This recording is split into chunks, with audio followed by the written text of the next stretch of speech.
warahmatullahi wabarakatuh. Selamat pagi semuanya. Oke, apa kabar hari ini? Apakah semuanya baik-baik saja? Sehat ya? Apakah hari ini ada yang tidak masuk? Oke, kita mulai pembelajaran pada pagi hari ini. Marilah kita berdoa supaya pembelajaran pada pagi hari ini dapat bermanfaat di dunia sampai akhirat nanti. Silahkan ketua kelas memimpin berdoa. Oke, berdoa selesai. Kita sedikit mengulang pembelajaran pada minggu kemarin. Kita minggu kemarin belajar tentang apa? Hakikat mencintai Allah Subhanahu wa Ta'ala, khauf, roja, dan tawakal. Apa itu mencintai Allah? Mencintai Allah adalah kita cenderung bergantung kepadanya. Selanjutnya yang kedua apa? Khauf. Apa itu khauf? Khauf adalah takut kepada Allah tentunya. Selanjutnya adalah roja. Roja itu apa? Bergantung kepada Allah. Yang ketiga apa? Materi kita kemarin? Oke, tawakal, benar. Jadi kita harus bertawakal kepada Allah. Apa itu tawakal? Tawakal adalah berserah diri kepada Allah Subhanahu wa Ta'ala. Nah, sekarang kita masuk pada materi pembelajaran pada pagi hari ini. Memasuki pada bab 3, yaitu materi tentang akhlak mahmudah dan akhlak madmumah. Apa itu akhlak mahmudah? Akhlak mahmudah adalah akhlak terpuji atau akhlak yang baik. Selanjutnya adalah akhlak madmumah. Apa itu akhlak madmumah? Akhlak madmumah adalah akhlak tercela atau akhlak yang buruk. Kita akan mempelajari salah satu dari akhlak madmumah, yaitu ghadab. Apa itu ghadab? Ghadab adalah marah, atau bahasa kerennya sekarang adalah temperamental. Biasanya anak sekarang itu menyebutnya dengan tantrum. Dalil dari materi ghadab ini adalah saya mengambil dari hadis riwayat Muslim, yaitu an Abi Hurairah radhiyallahu anna Rasulullah sallallahu alaihi wasallam qala laisa syadidu bi sur'ati innamas syadidu alladzi yamliku nafsahu indal ghadabi, rawahu Muslim. Yang artinya, tidaklah orang yang kuat adalah orang yang pandai bergulat, tetapi orang yang kuat adalah orang yang dapat menahan nafsunya ketika ia marah. Dari sini dapat disimpulkan bahwa orang yang pandai bergulat belum tentu disebut dengan orang yang kuat. Oke. Tapi dalam hadis ini disebutkan orang yang kuat adalah orang yang bisa menahan hawa nafsunya. Selanjutnya kita masuk pada ciri-ciri. Apa sih ciri-ciri ghadab itu? Ciri-cirinya yaitu yang pertama, wajah tampak merah. Jika kita melihat orang yang sedang ghadab atau sedang marah, itu wajahnya terkadang terlihat merah. Selanjutnya tidak mau menerima kebenaran. Terus pandangan mata menjadi tajam dan menakutkan. Bertindak anarkis dengan merusak sesuatu yang ada di sekitarnya. Jadi orang yang seperti ini cenderung merugikan orang-orang. Jadi orang yang marah itu cenderung merugikan pada apapun di sekitarnya. Selanjutnya, akal pikiran tidak dapat bekerja sama secara normal karena besarnya dorongan nafsu. Lalu jika emosi tidak terkendali akan mudah melakukan perbuatan yang tidak terpuji. Jadi sebaik mungkin kita menghindari perilaku tercela ini. Selanjutnya, apa sih penyebab dari ghadab itu? Nah, di sini ada 5 penyebab dari ghadab. Yang pertama, pengaruh lingkungan. Selanjutnya perselisihan dan perdebatan. Misalnya perselisihan dan perdebatan antar teman. Nah, kalau yang satunya tidak setuju, yang satunya pasti akan marah. Yang selanjutnya bercanda berlebihan. Manusia pasti sering yang namanya bergurau, tapi tidak boleh berlebihan karena akan merugikan satu sama lain. Selanjutnya permusuhan, dan yang terakhir adalah sombong. Yang ketiga ada tingkatan godop. Nah, kok godop ada tingkatannya sih? Iya dong. Yang ketiga ini kita belajar tentang tingkatan godop.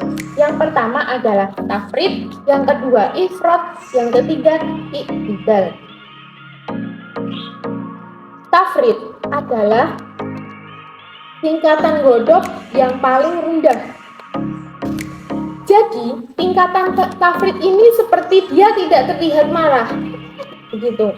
Lalu yang kedua adalah ifrat. Ifrat ini adalah orang yang marah tapi dia seperti mengerikan marahnya. Jadi, tingkatan ifrat ini marahnya itu seperti tidak bisa terkendali. Dan kemarahannya itu biasanya diikuti dengan kata-kata kasar yang tidak bisa dikontrol. Yang ketiga adalah i'tidal. Masih menampakkan sifat marah namun ia dapat mengendalikannya. Jadi marahnya ya sewajarnya. Jadi kemarahannya pun tidak melampaui batas yang telah ditetapkan oleh Allah Subhanahu wa taala. Jadi tingkatan marah tadi yang lebih aman, yang paling akhir tadi apa tadi? I'tidal. Yang keempat adalah apa sih bahayanya? Karena sifat temperamental ini pasti bahaya. Karena kenapa kok bahaya? Tidak dapat mengendalikan diri dan tidak mampu berpikir jernih sehingga tidak mampu membedakan yang benar dan mana yang salah. Jadi orang yang sedang marah pasti tidak bisa membedakan antara yang benar dan yang salah, kecuali orang yang marahnya itu tadi golongan i'tidal.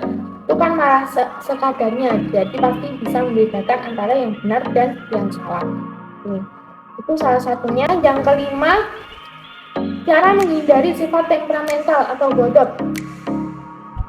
Nah, supaya kita dapat terhindar dari sifat godop, nih ada tipsnya. Yang pertama, memperbanyak zikir kepada Allah Subhanahu wa taala. Yang kedua, memiliki sifat pemaaf. Yang ketiga, kita bisa berwudu. Yang keempat, mengubah posisi. Yang mula-mulanya berdiri, jadi duduklah. Setelah duduk, kok tetap ada rasa marah, berbaring. Kok tetap ada rasa marah, tidur aja.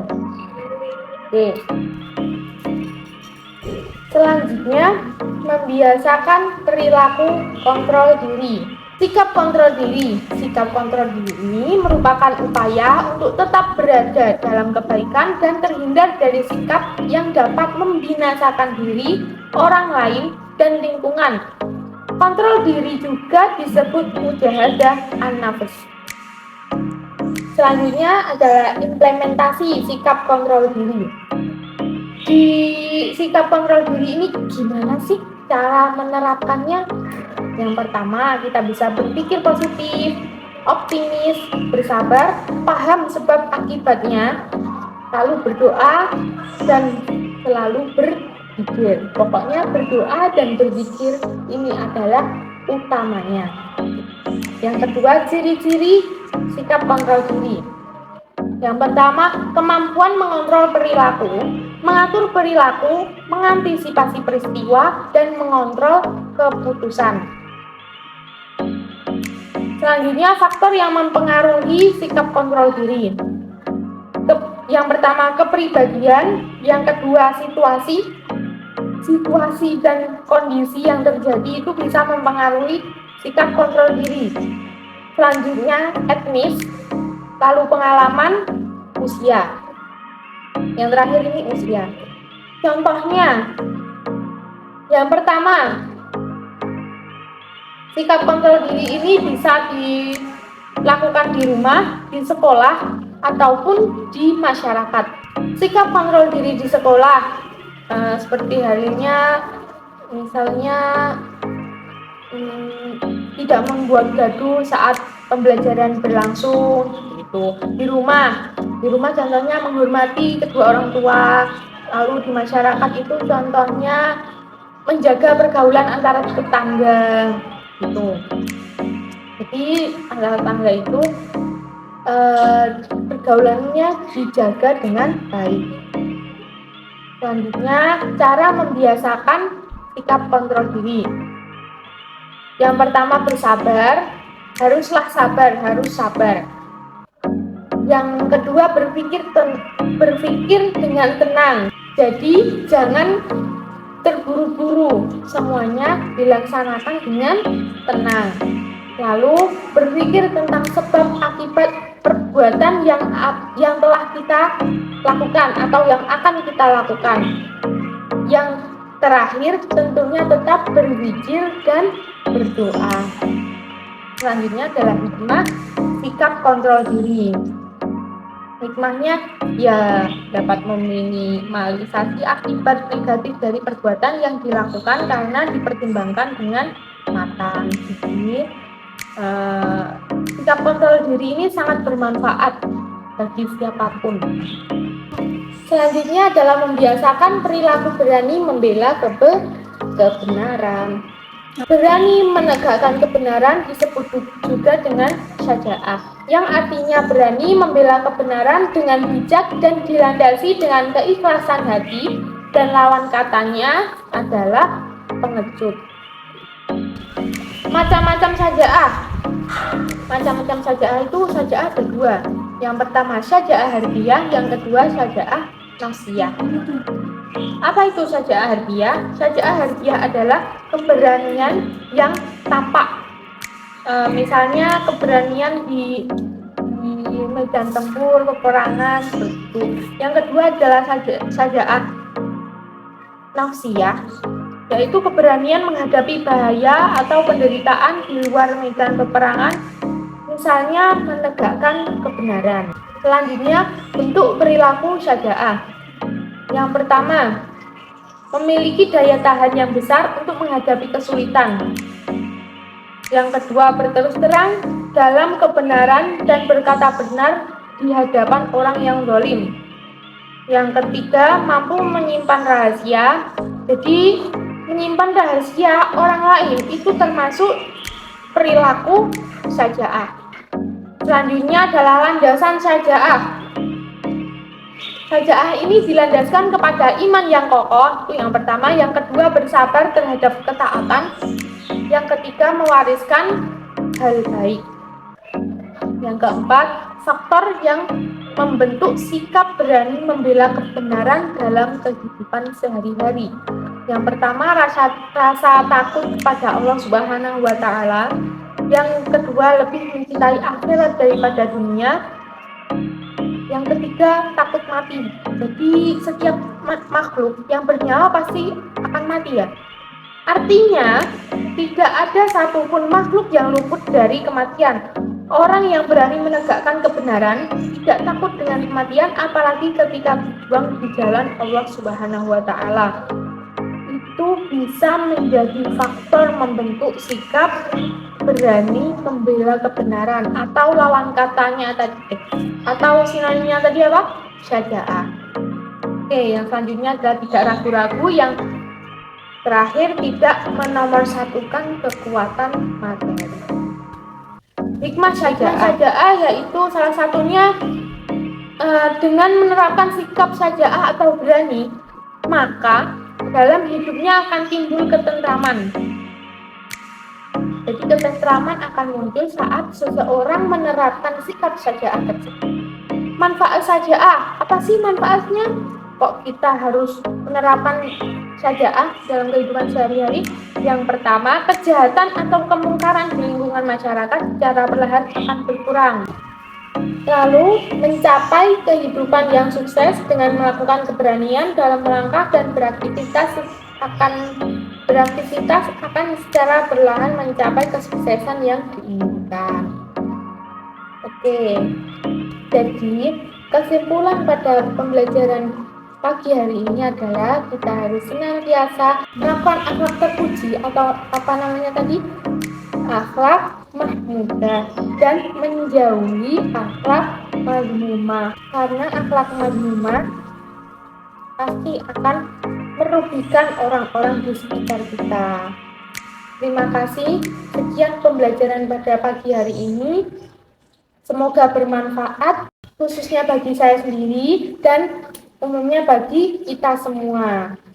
Untuk menutup perjumpaan kita pada pagi hari ini, alangkah baiknya kita baca hamdalah bersama-sama. Alhamdulillahirrabbilalamin. Mohon maaf atas segala kekurangan.